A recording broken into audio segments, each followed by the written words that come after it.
don't have a crystal ball. Inflation's a real threat. Every weekday at 1, you're on the money.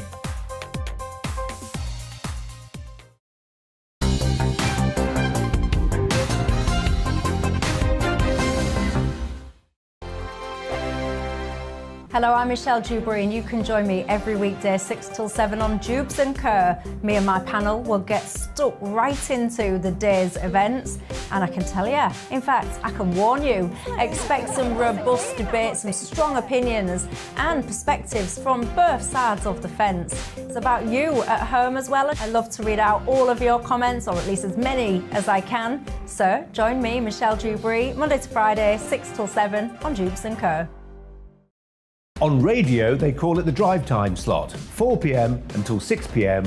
as listeners head home. It's that part of the schedule when the dust of the day's events begin to clarify, and we try to make sense of it for you. Brazier is drive time for radio and TV. It's fast, it's punchy, it's opinionated, there's a Brazier angle and a little bit of levity. That's the question. That's two questions, actually. That's Brazier, Monday to Thursday, 4 till 6 on GB News. Hello, I'm Patrick Christie's. And I'm Mercy Moroki. Make sure that you join us Monday to Thursday, 10 a.m. until midday, right here on GB News for To The Point. We're not afraid to talk about the topics that matter to you or the big topics that always matter. We cover absolutely everything, from the breaking political stories of the day to law and order, what's going on in the channel. We're not afraid to hold people to account. We always make sure we include your views on our show. Indeed, if you're thinking it, you can guarantee that we're saying it. So make sure you join the conversation with us, 10 a.m. until midday, Monday to Thursday for To The Point on GB News. I'm Dan Wootton. Join me Monday to Thursday from 9 to 11 for the feistiest and most fun news debate on TV, where free speech reigns. I'll bring you a sharp take on the day's biggest stories, bombshell newsmaker interviews, and A-list guests. And I guarantee you, no spin, no bias, no censorship, and no reason to go to bed. That's Dan Wootton tonight, Monday to Thursdays from 9 on GB News.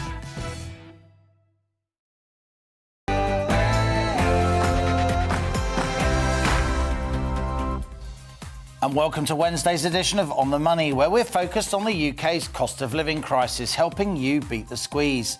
I'm Liam Halligan. For the next hour, we'll be talking about whether the government's plan to extend the right to buy is fair, or will it mean there are even fewer council houses available for those on the 1 million plus waiting list. We hold a detailed discussion. Plus, do high oil company profits mean we're heading for a windfall tax? And is tech really good for us? All that and more on The Money, after the GB News headlines with Rosie Wright.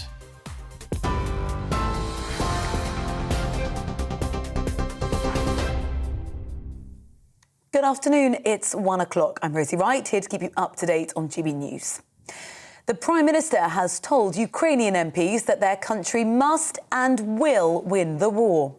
In a video link addressing the Ukrainian parliament, Boris Johnson said that this is Ukraine's finest hour and that they've broken what he called the irresistible force of Putin's war machine. President Volodymyr Zelensky spoke after Boris Johnson and said the UK and Ukraine are now brothers and sisters. The UK government is providing Ukraine with a further £300 million package of defensive military aid and is sending specialised civilian protection vehicles. Russia says it's hit a logistics centre near Ukraine's Odessa, a centre that's used to deliver foreign weapons. Meanwhile, more than 200 civilians are still holed up with fighters in the city of Mariupol's steel plant. The mayor said about 100,000 civilians are still in the besieged southern city that's currently occupied by Russian forces.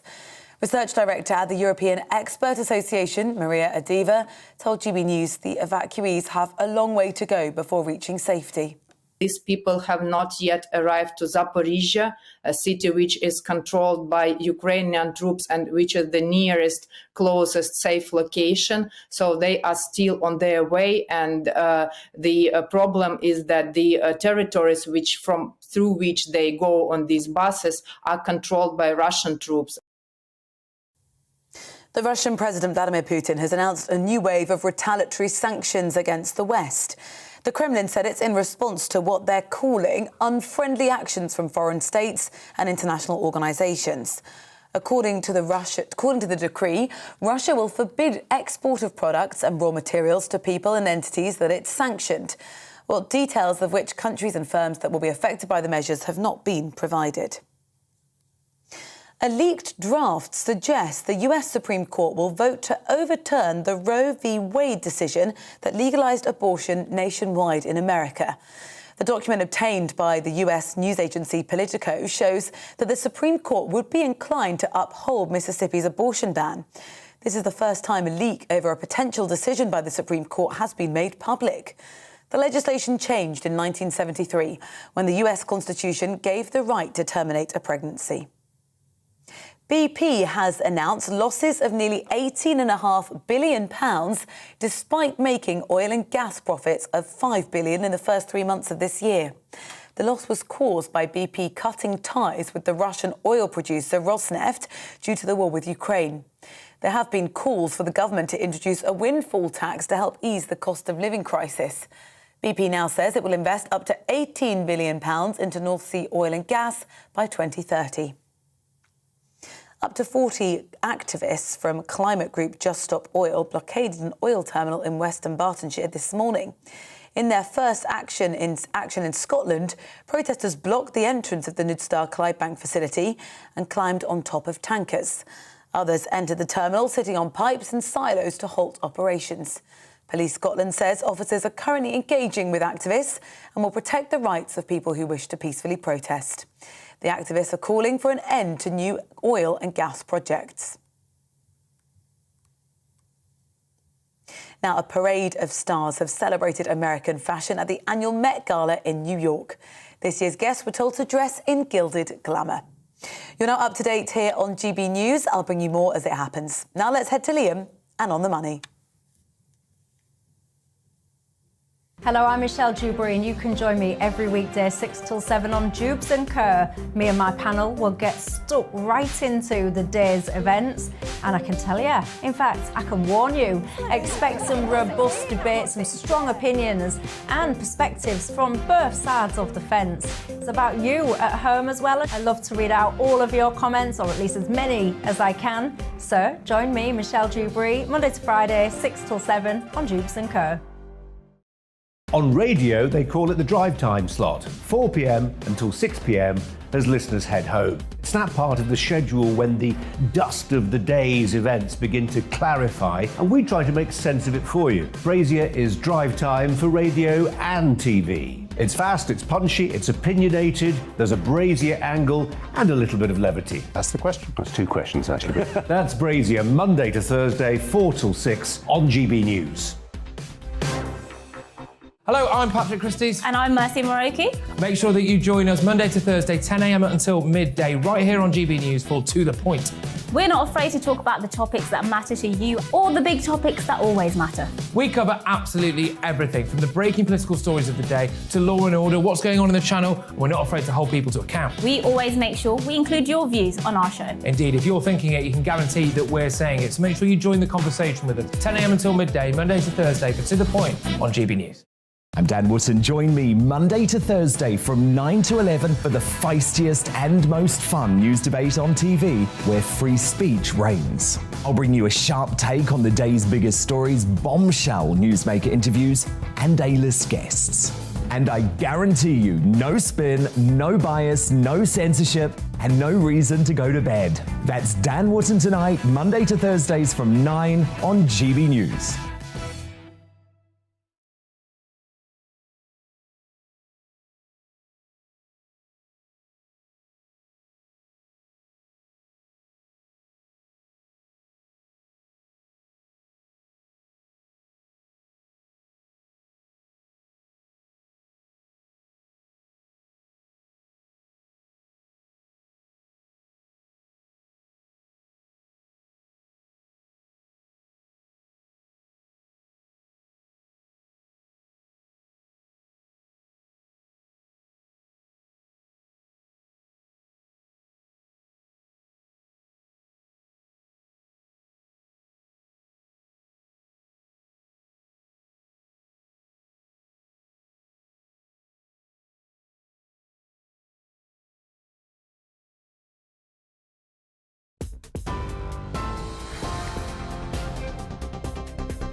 Coming up on The Money today, the government says it wants to extend the right to buy the 2.5 million tenants of council homes run by housing associations. A realistic policy proposal or a ploy ahead of Thursday's local elections? We'll be assessing the arguments. And as energy prices spiral, conflict, oil giant BP has just posted huge profits.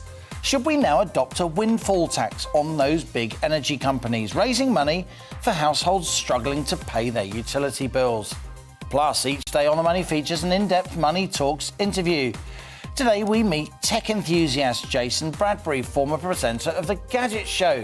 We'll be talking about the impact of tech on our lives and the importance of buying reconditioned and repurposed phones, laptops and all the rest of it, not least as they're cheaper, but also better for the planet.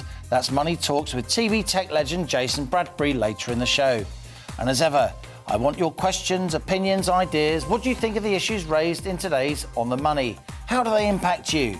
Email gbviews@gbnews.uk or tweet @gbnews. And don't forget to subscribe to our YouTube channel. I'll read out some of your messages later in the show, so stay with us. This is GB News. I'm Liam Halligan, and you're on The Money.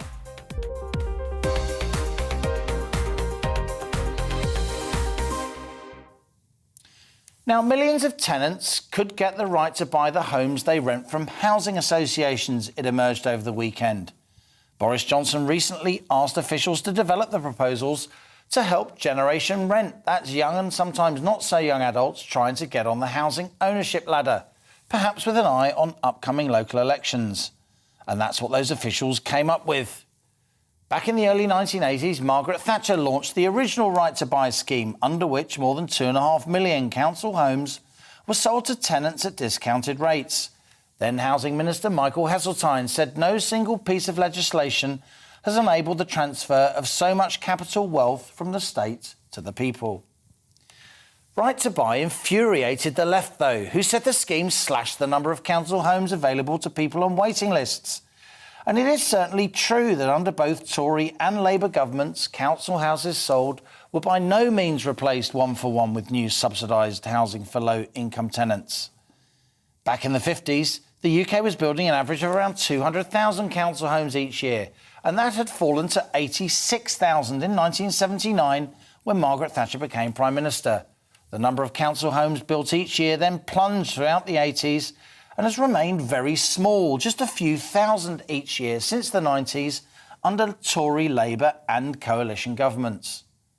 The reality is there are now 1.2 million people on the council house waiting list, many now accommodated in substandard and cramped temporary homes. And when council houses are sold off, history shows they aren't replaced. So does it make sense to sell off even more? And that's our On The Money question today. Another big council house sell-off. Is it fair?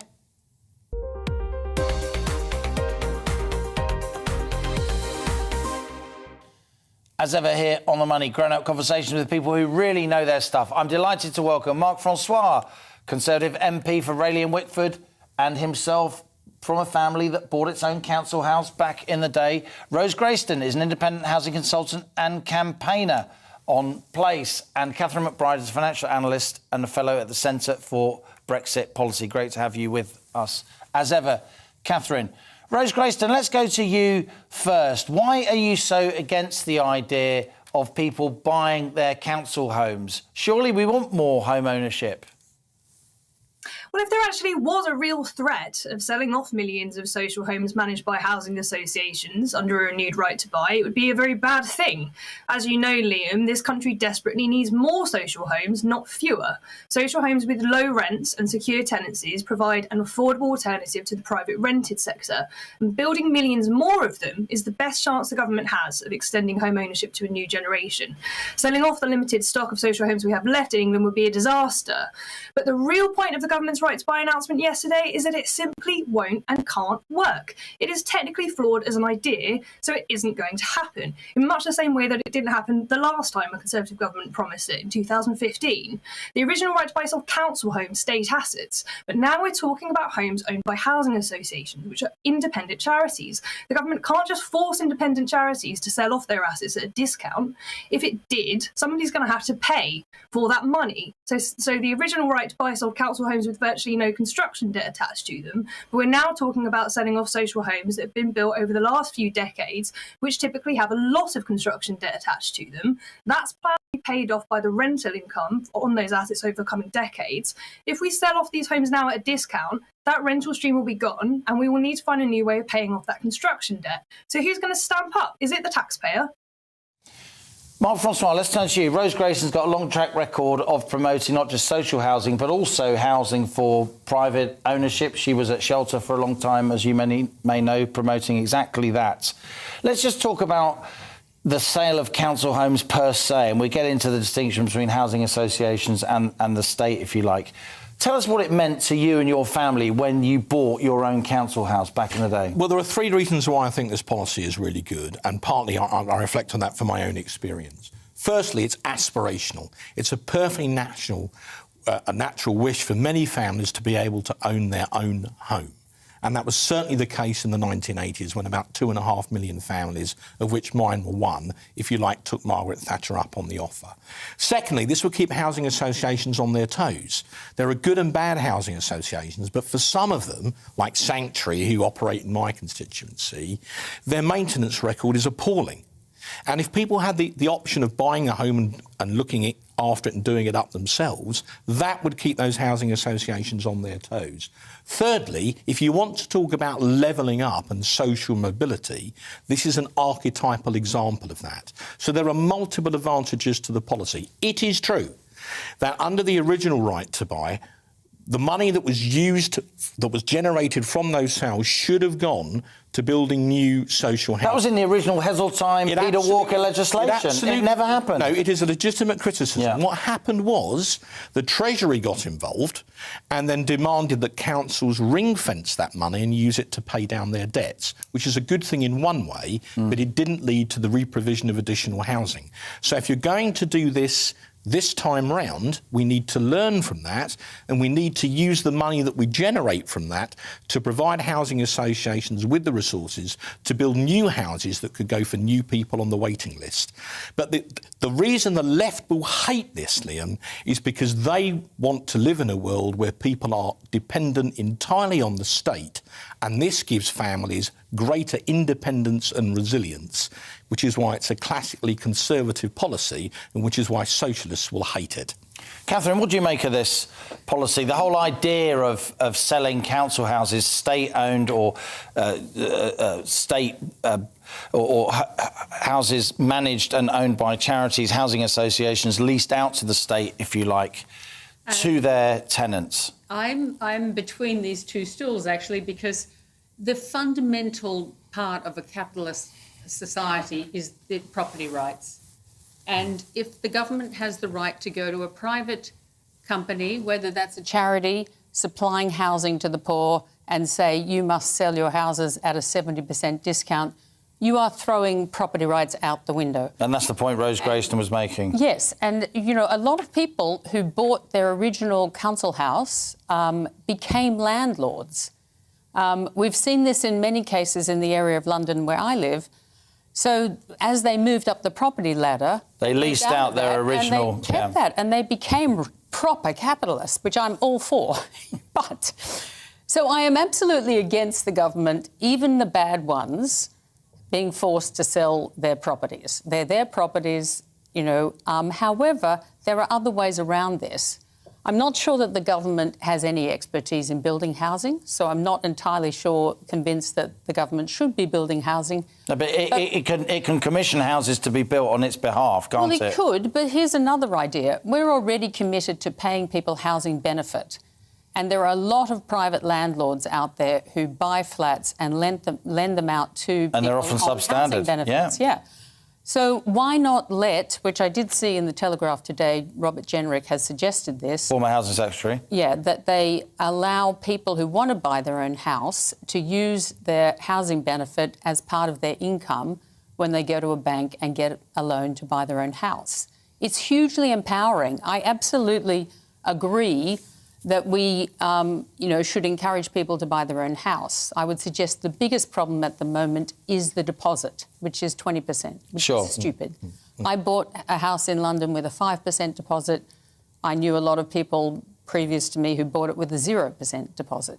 I think if you can make the repayments, we should be encouraged. But we all know there's a danger there because the banks can go nuts and we can end up with massively overinflated assets in 2008 all over again. But that Life is about risk. But that is another discussion. Rose, I just want to come back to you, if I may. You and I were at a shelter conference not so long ago, just a week or so ago, where Michael Gove, no less, the Housing Secretary, now the Secretary for Levelling Up, was arguing for more council house building, wasn't he? Unequivocally, even though he, like Marc Francois, is a Conservative.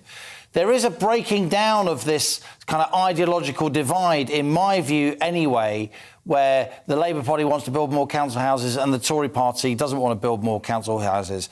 Do you accept that there is a sea change of opinion within the government in terms of building council houses that might sit alongside this, albeit conveniently timed, pledge before the election to sell more council houses? Who is going to keep lending money to housing associations at low rates, which allow social housing to still be built in this country, if we're going to inject this amount of risk into the system? If we're going to say to housing associations, right, you've taken out more debt to keep building social housing in a low grant environment where the government isn't providing the same level of support for building new social housing as it used to, so you're going to have a more complicated model with more debt, more cross-subsidy from market-style housing, more complicated legal agreements like Section 106, which actually restricts how social homes can be sold, on what terms and to who. Who will keep lending to housing associations at low rates under these conditions if we inject a huge amount of additional risk into the system? We're going to make it more expensive to build new social housing, which means we won't get as many new ones. Only 5% of the council homes sold under Right to Buy have been replaced in total since 1980. That's a pathetic rate, and we're now looking at introducing an even more complicated and risky system that won't even achieve that level. You know what, Marc Francois? I mean, Rose is right. You know, in only 4 years out of the last 40 have more council homes been built than have been sold off or demolished. It's an astonishing statistic. What did you think when you heard Michael Gove talking about the fact that the Tories should be building a lot more council houses, not just selling them to tenants? Well, you and I discussed this before. We have a housing market in the UK which is broken. It's very difficult for young people to get on the housing ladder. The fundamental reason for that is because the housing market is dominated by very few, very, very big, very powerful builders. I think you wrote recently in a newspaper that of the 1 million or so excellent planning applications, to build houses, 90% of them are owned by 3 of the house builders. And as you know, they build them out very slowly in order to keep the prices up. So the first thing you have to do, even leaving aside this debate for a moment, is have a Competition and Mergers Authority inquiry into the big house builders. You've got to break up that monopoly. OK, which they would deny, but carry on. I just have to say that. Well, of course they would, but, you and I would like to be paid what some of these chief execs of the big builders are paid, yes? So coming back to this point specifically, firstly, where did the housing associations get all these houses from? They mostly acquired them in block transfers from local authorities, in many cases at below market value in the first place. And in some cases, the right to buy was part of that transfer condition, wasn't it? Getting into the real legalities of it. You can, in certain limited circumstances, you can buy your house from a housing association at the moment. But A, it depends on your tenancy, and B, it's incredibly bureaucratic. And housing associations, in my experience, I know this from my own constituency casework, make it as difficult as possible for people to do it. So what we're talking about here would be an order of magnitude different. And let's not pretend ourselves that all housing associations are glorious and their maintenance is brilliant. Because all MPs will tell you we are deluged by complaints from our constituents every day of the week, almost literally from constituents who have problems because their housing association take their rent and or their housing benefit and don't maintain their property. Even though they're charities? Even though they're charities. Some are good, some are absolutely appalling. Rose Grayston, just one final word from you. We're up against it time-wise. Isn't there a case, aside from the intricacies of this debate, for the government to put the squeeze on a lot of these housing associations? Because I, too, get lots of emails from GB News viewers and listeners about the lack of maintenance of council house homes by housing associations. Absolutely. Well, not all housing associations are the same. I think we can draw a distinction between the large, national, geographically sprawling housing associations, which have gotten too large, which have a little bit of stock everywhere, which know a little bit about everywhere and not a lot about anywhere. And we can draw a distinction between those and these small, local, place-based housing associations. Just like Mark was just saying, a lot of housing associations inherited their stock from a local authority and they've stayed rooted to that local area. I would say have a look at South Yorkshire Housing Association. Have a look at Bolton at Home. Have a look at some of the great place-based housing associations that have a long-term commitment to their place, that aren't just building, managing and maintaining excellent homes to great standards, but are also providing services to thousands more people in their area that don't even live in their homes. We shouldn't tar all housing associations with the same brush. There is definite room for improvement in the larger housing associations, but what we should be doing is finding the best examples, celebrating them and incentivising them to expand, to build more homes, not making it really difficult, really risky and really expensive for them to build the social homes we need. That's the solution to the housing crisis. Want to see what's wrong? Go and look at Sanctuary. They've got over 100,000 properties under maintenance across the UK. They've grown massively by acquisition. They've got a new chief exec who, to be fair, is trying to turn around the supertanker. But I'm deluged in complaints about Sanctuary. Mark Francois, Tory MP, whose family bought a council house. Great to have you here with us. If the Chief Executive of Sanctuary does want to come on and talk to me about the housing association in Mark's constituency, they would be more than welcome. Thanks also to Rose Grayston, independent housing consultant and campaigner, and Catherine McBride is going to stay with us for the rest of the show. We always have interesting discussions here on The Money, and the discussion about this council house sell-off, about the housing market in general, about the UK's chronic housing shortage will continue on this show, because this is On The Money with me, Liam Halligan. And after the break, my latest Money Talks interview is with the TV gadget legend Jason Bradbury, best known for his stint as the face of Channel 5's The Gadget Show. He'll be talking to me about the dark side of tech, and your emails are flooding in thick and fast. We'll read out some of those with us later in the show, so stay with us. You are On The Money.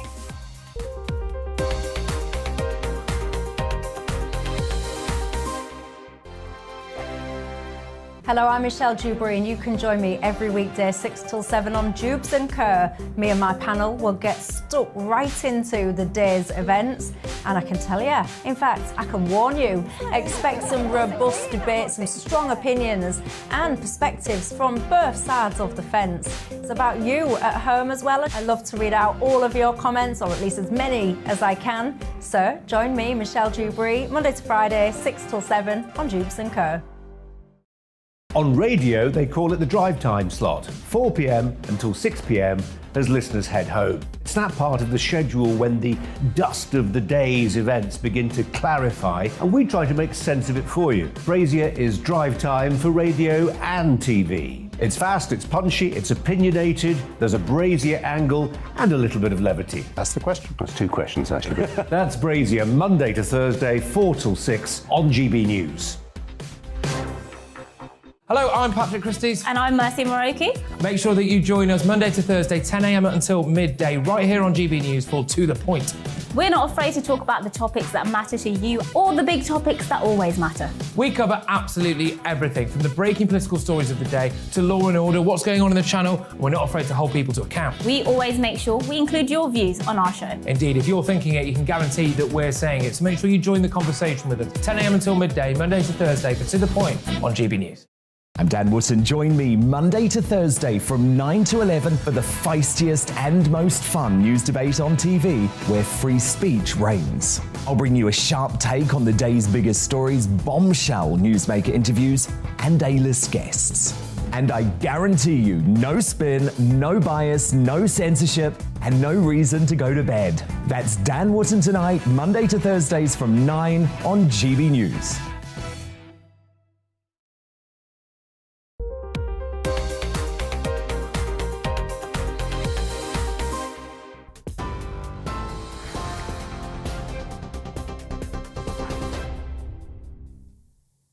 Good afternoon, I'm Rosie Wright. Let's get you up to date here on GB News. The Prime Minister has told Ukrainian MPs that their country must and will win the war. In a video link addressing the Ukrainian Parliament, Boris Johnson said that this is Ukraine's finest hour and that they've broken what he calls the irresistible force of Putin's war machine. President Volodymyr Zelensky spoke after Boris Johnson and said the UK and Ukraine are now brothers and sisters. The UK government is providing Ukraine with £300 million worth package of defensive military aid and is sending specialised civilian protection vehicles. The Labour leader has condemned the government for inefficiency in processing the visas of Ukrainian refugees. The government's being threatened with legal action by two groups representing potential sponsors under the Homes for Ukraine scheme. They say unreasonable delays are putting refugees at risk. Sakir Sama says they deserve better. Yet again, with the Ukrainian visas and the whole scheme, we've seen a government that's behind the curve and in chaos. And this is the hallmarks, I'm afraid, of this government. The generosity of the British people has been incredible. People wanting to come forward to take refugees into their own homes, to help in any way they can. What they want is a government that matches their ambition. And in the end, what they've got is the usual shambles and chaos that we've got used to with this government, I'm afraid. The Russian President Vladimir Putin has announced a new wave of retaliatory sanctions against the West. The Kremlin said it's in response to what they're calling unfriendly actions from foreign states and international organisations. Well, according to the decree signed by Putin, Russia will forbid the export of products and raw materials to people and entities that it's sanctioned. Details of which countries and firms are affected by the measures have not been provided. In the US, a leaked initial draft suggests that the Supreme Court will vote to overturn the Roe v. Wade decision that legalised abortion nationwide in America. The draft obtained by the US news agency Politico shows that the Supreme Court would be inclined to uphold Mississippi's abortion ban. You're now up to date here on GB News. We're on your TV, online and DAB+ radio. Now let's head back to Liam for On the Money.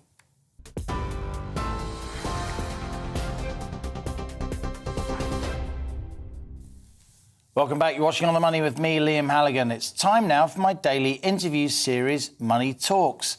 And today I'm talking to Jason Bradbury.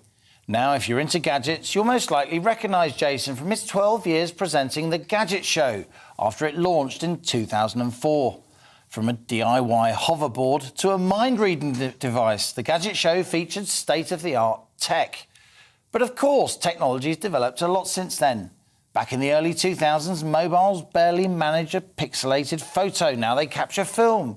They can edit high-quality content. But what impact does rapid technological development have on the planet? It's a significant contributor to climate emissions, and almost a third of us are unaware that extending the lifespan of gadgets can reduce our carbon footprint. And despite being in the middle of a cost of living crisis, nearly half of survey recipients stated they would still sacrifice spending on new technology. That's according to findings by Research Without Barriers. Well, joining me now to talk about tech, good and bad, is tech enthusiast Jason Bradbury, my latest guest on Money Talks.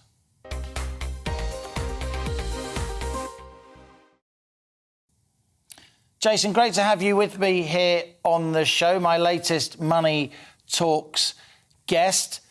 Tech, is it good or bad?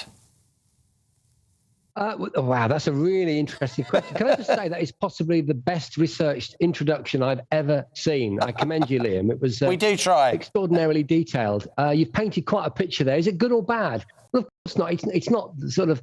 I don't think we can look at it in such polarizing terms. But I do think. Do you remember when I think we felt instinctively in like the late 80s that there was something wrong in chucking away all the plastic that we've been getting through. And if you're as old as I am, and respectfully, you look like a mature gentleman, you remember in the 70s, you know, we were just, everything was plastic meals and microwaves and, you know, carried on in the 80s.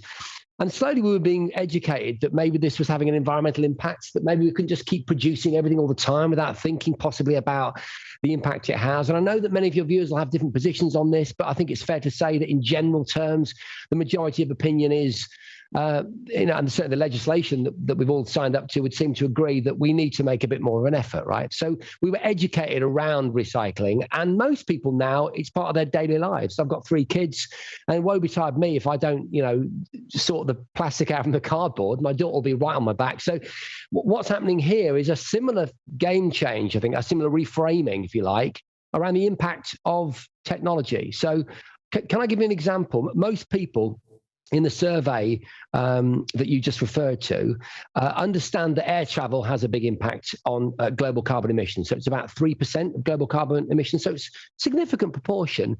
Would you believe, and this most people won't know, is that the production of new gadgets, new technology, new consumer devices contributes 2% to global carbon emissions. That's really significant. What that says is that if you're buying new technology, you've got to be aware of the fact that it's up there with air travel in terms of its eco impact. I tell you what, you can call me a rather mature gentleman, Jason. That's fine. I do. I too have got a loft full of various Betamax video recorders and other bits of tech. I can't just. They'll be worth something one day. That's what I keep telling myself. Yeah, one day. A lot of our viewers will be really interested in the idea of saving money, particularly now in the midst of this cost of living crisis. Tell me a little bit about repurposed tech. I still don't think enough people know about this. You don't have to buy a brand new iPhone. You don't have to buy a brand new laptop. You can still have a really good experience and get a better laptop or iPhone than the one you've got by buying repurposed tech, right? And that also fits in with your thesis, your aim of saving on the carbon emissions too, if we're using the same kind of casing twice. Yeah, so look, I don't want to preach to anyone because I couldn't, in good faith, could I spend all that time on the Gadget Show and the time I've spent since on social media and working with various brand launches to say, look, don't buy new tech. Of course, I'm not saying that. What I'm saying is that there are scenarios where we need the latest gadgets, right? You might need the new VR helmet for whatever reason. You might need a camera that does a new function because you need it for business or even for pleasure. Whatever your motivation is, I'm not here to tell you what to do. What I'm saying is we need to be looking at the scenarios in our lives where maybe we don't need the absolute latest model, right? And I'll give you an example, simple example that many of your viewers will, I think, sympathize with is as a parent. You know, our kids put enormous amounts of pressure on us when they need a new phone for whatever reason, the battery doesn't work anymore, the camera's rubbish. They almost certainly don't need the iPhone 13, the iPhone 12 repurposed by the people that have pulled all this research together, which is backmarket.co.uk. That's who I've been asked to work with and been working with on the research for the last few weeks. And you can go there and you can find an iPhone 12 in this instance for a lot less money than you'd pay for the iPhone 13 equivalent. You can also get an Xbox. You can get a repurposed, reconditioned tablet, laptop. And so I do think we're going to see a lot more of this. This is really about making us aware that in those instances where we don't need the latest model for our job or for whatever reason, there are some great alternatives. And they come packaged really well. They come with a 12-month warranty. You can return them within, I think it's 30 days if you're not happy with it. So you've got the same sort of consumer rights as you would have with brand new products. It just gives you a bit of flexibility. And you made the point about the price of stuff. Let's face it, you know, this stuff isn't cheap, is it? Especially when it's new. You can save up to 70% depending on what it is that you're buying. So there's another reason at a time when, I mean, I'm feeling the pinch. I don't know about you. Things have definitely got a little bit bonkers in terms of cost recently, with everything from fuel to you know, utilities becoming more expensive. So I think every little helps a little bit, doesn't it?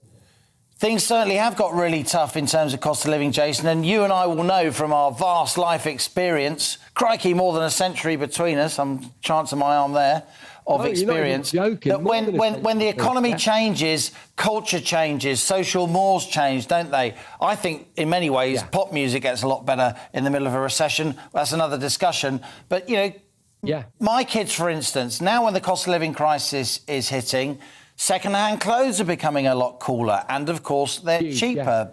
Buying shiny new trainers, it wasn't as cool as it was even 6 or 12 months ago, in my eyes. Are you saying that this is going to happen with tech, too? If you've got a kind of retro mobile phone that still does most things that you need it to, that's quite cool. If you've got a kind of steam-powered laptop, as long as it does, again, the things you need it to, that may be a bit better than having the latest box-fresh, blingy piece of tech. Do you see a cultural change coming? I do. And you know, you mentioned the culture word because culture is the real driver. People often miss this, don't they? They look at innovation, they look at science, and they miss out the people part of that equation. And when there's a cultural shift, it's very hard to resist that. And brands that maybe don't understand that often lose out. And there were lots of brands that were seemingly immovable from our high street when the shift to, say, for example, moving away from renting videos to streaming services happened, and you would never have expected Blockbuster to just literally vanish almost overnight. So, yeah, you've got to be with it from all perspectives, both as a consumer, but also in terms of your business life. But, yeah, culture is starting to become aware of important facts like the ones that we started this interview with. And also, I agree. I think there is a feel-good factor. I don't want to patronise people. I don't want to be too worthy. You know, one of the things I love about GB News is that you talk straight. And, you know, I'm not trying to cajole anyone into yet another guilt complex. And especially when I'm sat here, you know, next to like the latest devices, which are also very important. I'm into my virtual reality, and I need a virtual reality device that's going to give me the immersion or the augmented reality layering of the next generation when Apple drop their glasses next year, which is happening, by the way, Liam, and when other manufacturers need doubtlessly follow suit to push all that kind of meta layering that's coming. I love all that stuff, and I'm still really enthusiastic about it. But there are other areas of my life where it just doesn't need to be absolutely brand spanking new. And believe it or not, I'll be honest with you, this is my smartphone of choice. It's 2 years old. It can still do 8K video, which is completely unnecessary, 4K, and it's 5G. So there's the message therein. I'm producing content on that all the time, sometimes editing it, like you mentioned in your intro, on the phone. I can do all of that with a 2-year-old phone. Jason Bradbury, it's been great to talk to you. I really enjoyed our discussion. We are the Waldorf and Statler of tech journalism. There you go. There's a cultural reference for people who remember the Muppet Show. You can have that one for free, Jason. And, yeah, we do talk straight here on GB News. It's what we do. Jason Bradbury there, TV tech legend, the man that launched the Gadget Show. This is On the Money with me, Liam Halligan. After the break, as BP report their highest quarterly profits in 16 years, we're asking, is it time to introduce a windfall tax on those energy giants? Stay with us. You're On the Money.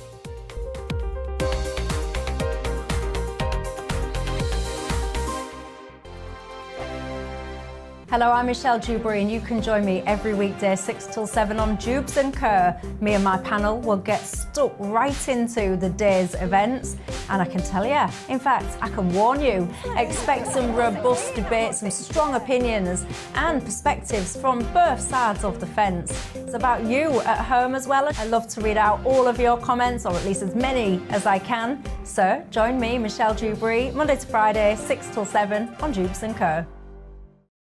On radio, they call it the drive time slot, 4 p.m. until 6 p.m. as listeners head home. It's that part of the schedule when the dust of the day's events begin to clarify, and we try to make sense of it for you. Brazier is drive time for radio and TV. It's fast, it's punchy, it's opinionated, there's a Brazier angle and a little bit of levity. That's the question. That's 2 questions, actually. That's Brazier, Monday to Thursday, 4 till 6 on GB News. Hello, I'm Patrick Christie's. And I'm Mercy Moroki. Make sure that you join us Monday to Thursday, 10 a.m. until midday, right here on GB News for To The Point. We're not afraid to talk about the topics that matter to you or the big topics that always matter. We cover absolutely everything, from the breaking political stories of the day to law and order, what's going on in the channel. We're not afraid to hold people to account. We always make sure we include your views on our show. Indeed, if you're thinking it, you can guarantee that we're saying it. So make sure you join the conversation with us, 10 a.m. until midday, Monday to Thursday, for To The Point on GB News. I'm Dan Wootton. Join me Monday to Thursday from 9 to 11 for the feistiest and most fun news debate on TV, where free speech reigns. I'll bring you a sharp take on the day's biggest stories, bombshell newsmaker interviews, and A-list guests. And I guarantee you, no spin, no bias, no censorship, and no reason to go to bed. That's Dan Wootton tonight, Monday to Thursdays from 9 on GB News.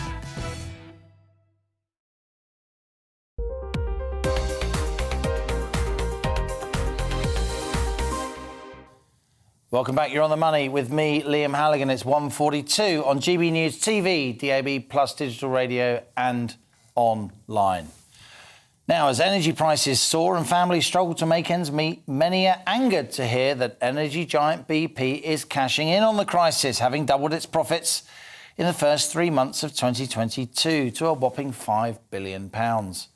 But BP claims these figures exclude a £16.3 billion loss related to its decision to exit the Russian state-owned oil and gas group Rosneft.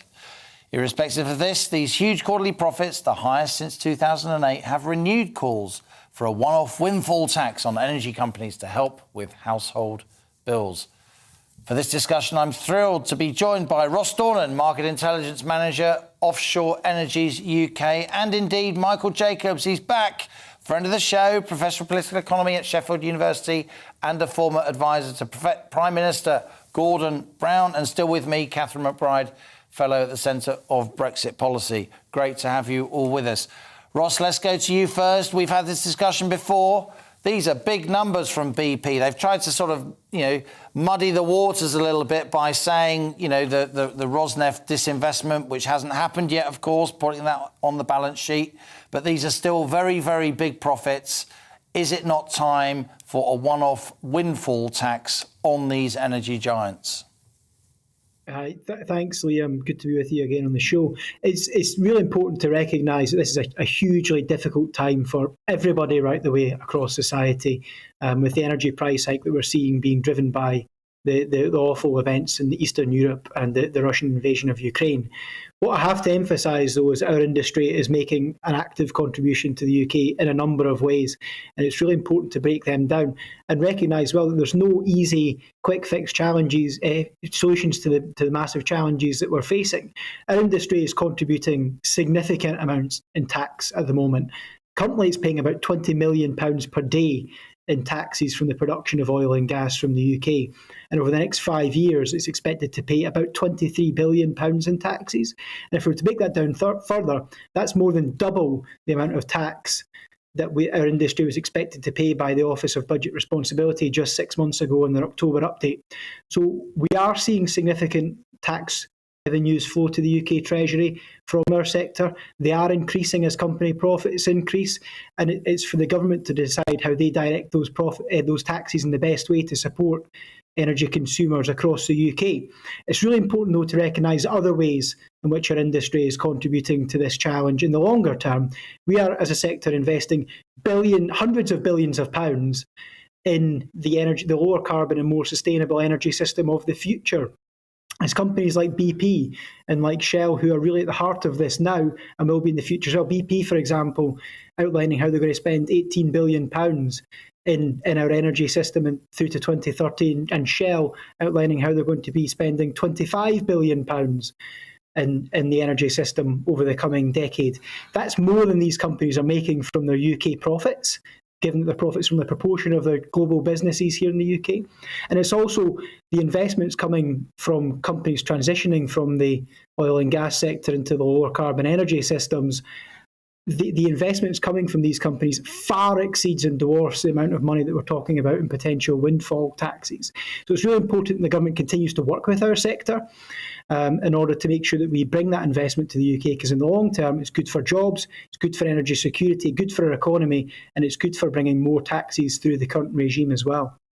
OK, let's bring in Michael Jacobs. Michael, since you last were good enough to appear here on the show, On the Money, discussing exactly this topic, Chancellor Rishi Sunak has signalled that he may be considering a windfall tax, having previously ruled one out. What's your response to some of the arguments there put forward by Ross Dornan? Well, I'd say to Ross, good try, but that is what you would expect somebody from the oil and gas sector to say, and he's quite right. The oil and gas sector makes a huge contribution to the UK economy, and there is investment going into more sustainable forms of energy from that sector, but none of that affects the argument for a windfall tax. Let's just remember why consumers are suffering so greatly, and of course are due to suffer when the price cap is raised again in October. As we go into winter, they will be suffering even more. And the reason why energy prices have rocketed is because the global oil and gas prices set on international markets have hugely risen over the last 6 months or so.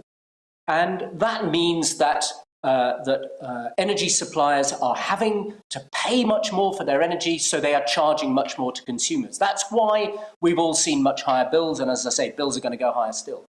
At exactly the same time, for exactly the same reason, some people have been benefiting from these global oil and gas price rises, and that's the oil and gas companies. For no reason of their own, nothing that they have done differently, they are now making, as we've seen today with BP, huge profits. Twice as much this quarter from BP, 5 billion in the last 3 months. BP has announced this morning, twice as much as it did as it earned in profit a year ago.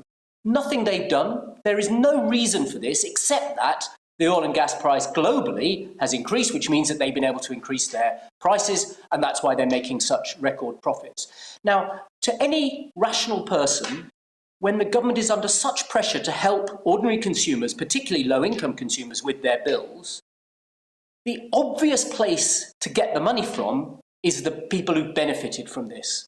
And that's why the call for a windfall tax has not just been supported by the Labour Party, which put it forward first, by the Lib Dems, by the by other political parties, not the SNP, I think, and why it is so widely supported by economists and others.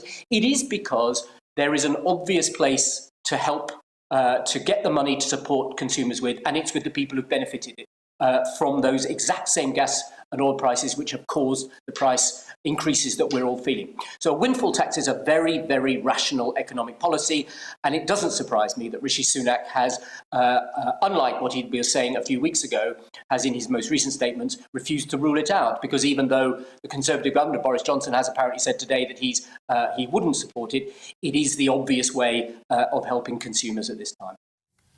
Catherine, you're humming and you're harumphing as Michael Jacobs is putting his case. But the Italians have just extended their windfall tax on energy companies this morning. The Spaniards have got a windfall tax on their power companies. No. I channel my inner Margaret Thatcher here.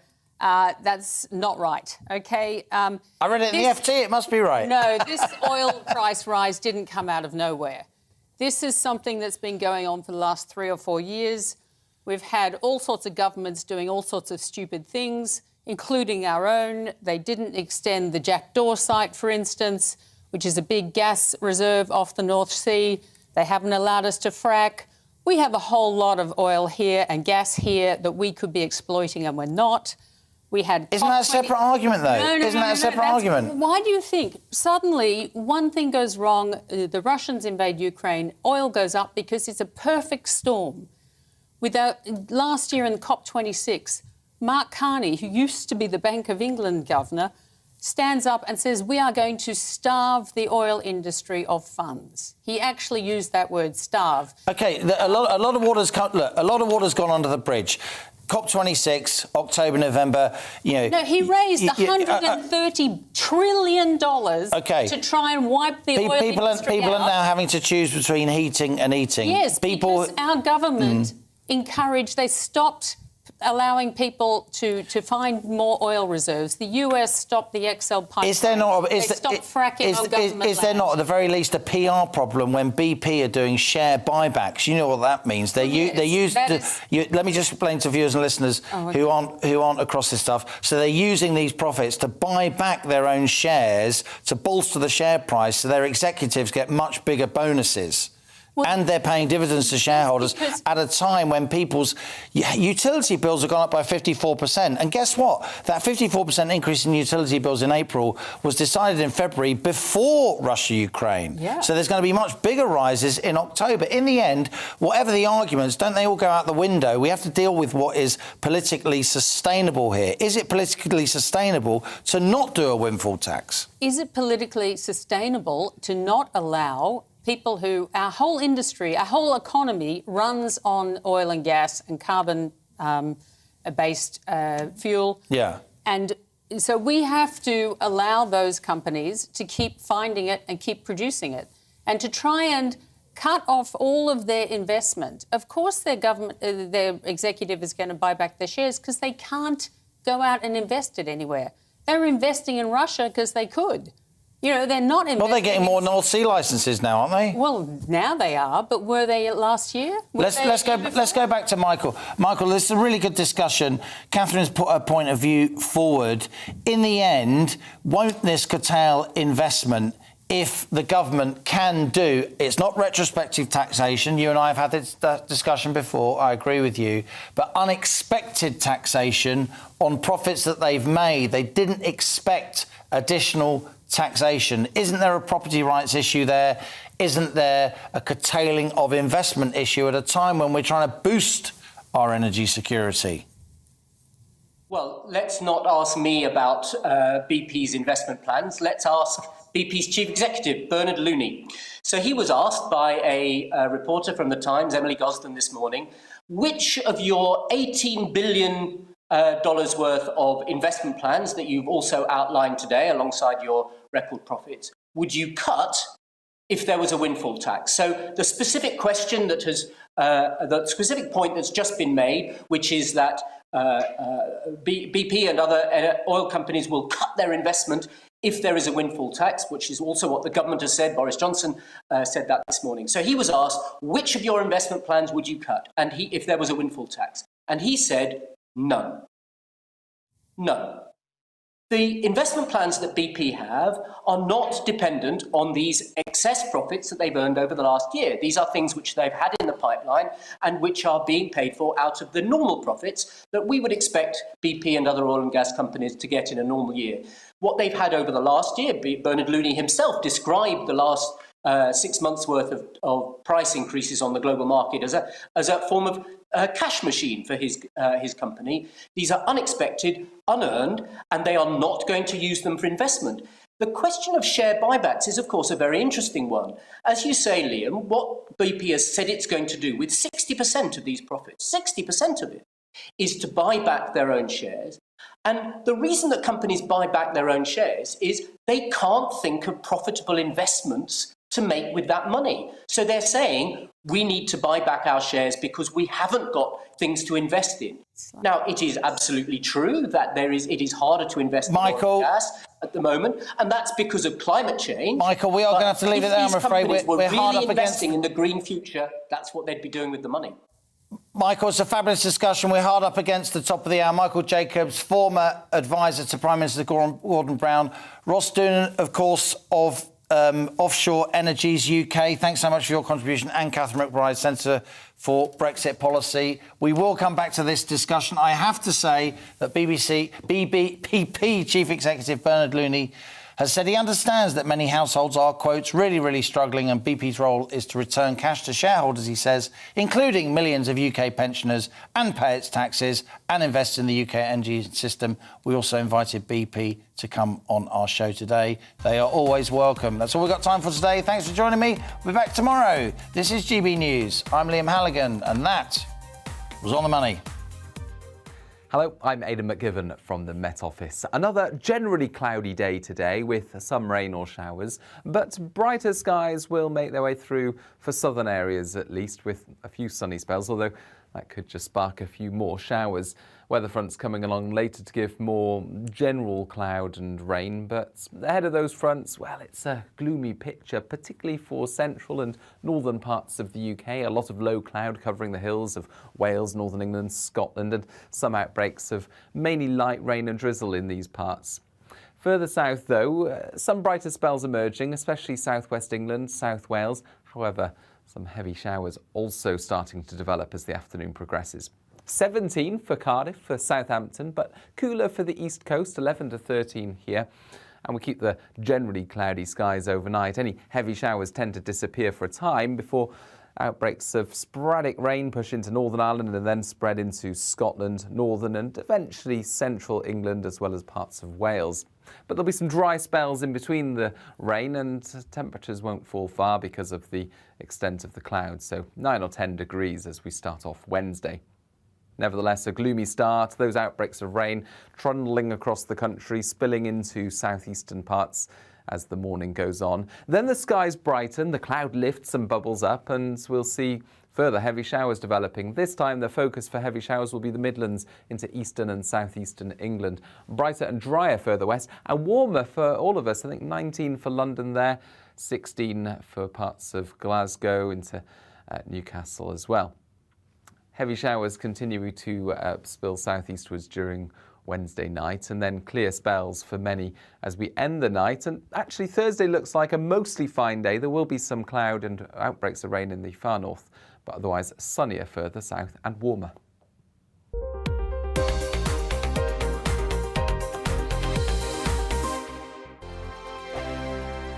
Hello, I'm Michelle Dewberry, and you can join me every weekday 6 till 7 on Jubes and Kerr. Me and my panel will get stuck right into the day's events, and I can tell you, in fact, I can warn you, expect some robust debate, some strong opinions and perspectives from both sides of the fence. It's about you at home as well. I love to read out all of your comments, or at least as many as I can. So join me, Michelle Dewberry, Monday to Friday, 6 till 7 on Jubes and Kerr.